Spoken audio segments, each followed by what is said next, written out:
Hello बच्चों, let's see find the modulus and argument of complex number and express them in polar form -1 plus iota.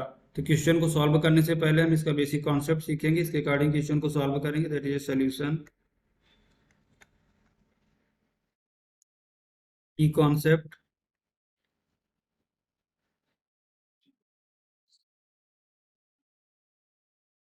If z is equal to a plus iota b then modulus of z, then modulus of z is equal to mod of z and mod of z is equal to under root a square plus b square and alpha is equal to tan inverse mod imaginary part of z upon real part of z and polar form of z, that is the polar form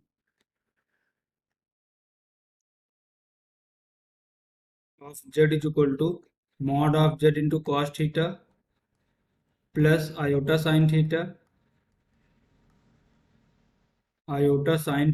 where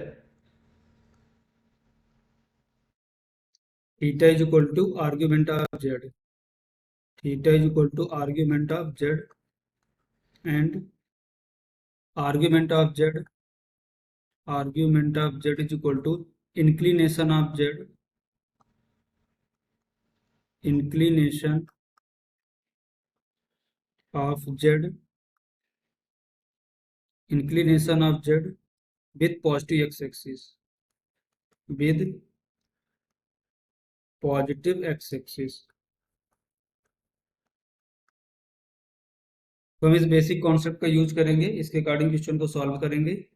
देखते हैं next slide में हमारा complex number क्या given है, that is the z is equal to -1 plus iota, जिसको modulus find out करेंगे। That is the modulus is equal to mod of z is equal to -1 का square plus 1 का square. देखो हमने की concept पे डिस्कस किया कि मॉडुलस कॉम्प्लेक्स नंबर का कैसे फाइंड आउट करते हैं। तो -1 का स्क्वायर देखो 1 प्लस 1 अंडर रूट, इसको फर्दर सिंप्लीफाई करेंगे। That is the mod of z is equal to, यहाँ से आएगा mod of z is equal to √2। Alpha calculate करते हैं, अल्फा इज इक्वल टू कितना होगा, tan inverse mod imaginary part of z, imaginary part हमारा 1 है, रियल पार्ट -1 mod।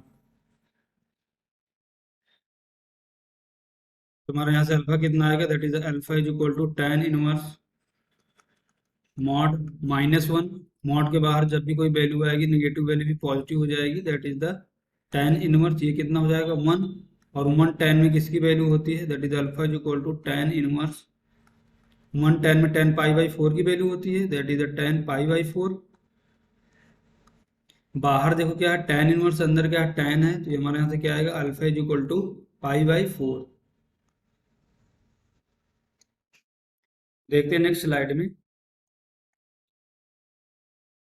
हमारा जो कॉम्प्लेक्स नंबर है, that is z is equal to -1 plus iota है। तो हम इसे देखेंगे किस क्वाड्रेंट में लाई कर रहा है। तो इसके कोऑर्डिनेट क्या होंगे, -1 का 1, तो x कोऑर्डिनेट निगेटिव है, y कोऑर्डिनेट पॉजिटिव है, तो that is the first second quadrant में होगा। लेट हमारा यहाँ पर क्या है, z। हमने कैलकुलेट क्या किया, इस एंगल को कैलकुलेट किया अल्फा, ये x एक्सिस है, पॉजिटिव x एक्सिस, तो पॉजिटिव x एक्सिस से जो एंगल बनेगा ये हमारा क्या होगा, argument of z, argument of z।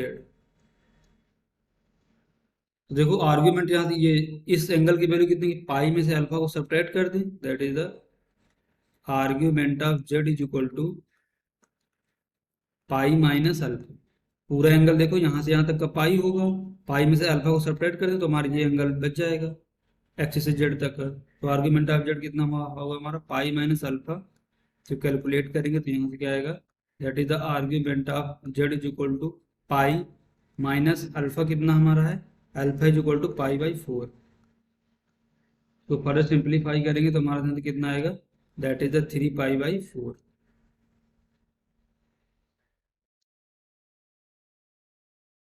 तो देखो आर्ग्यूमेंट हमारा कितना है, argument of z is equal to 3 pi by 4। तो हमने दो चीजें कैलकुलेट कर ली, आर्ग्यूमेंट और मॉडुलस। अब इसको पोलर फॉर्म में रिप्रेजेंट करेंगे, that is the polar form of Z. Polar form हमारा क्या होता है, that is the mod mod of Z into cos theta plus iota sine theta. और थीटा क्या होता है हमारा, आर्ग्यूमेंट ऑफ जेड। तो मॉड ऑफ जेड की वैल्यू कितनी है, √2, that is the √2 cos theta हमारा कितना है, 3 pi by 4 plus iota sine 3 pi by 4।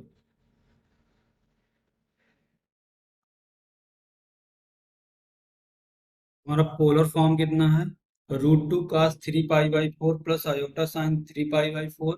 Argument of Z कितना है, 3 पाई बाई 4। और मॉडुलस ऑफ जेड कितना हमारा √2। Hope you understood it well. Best of luck.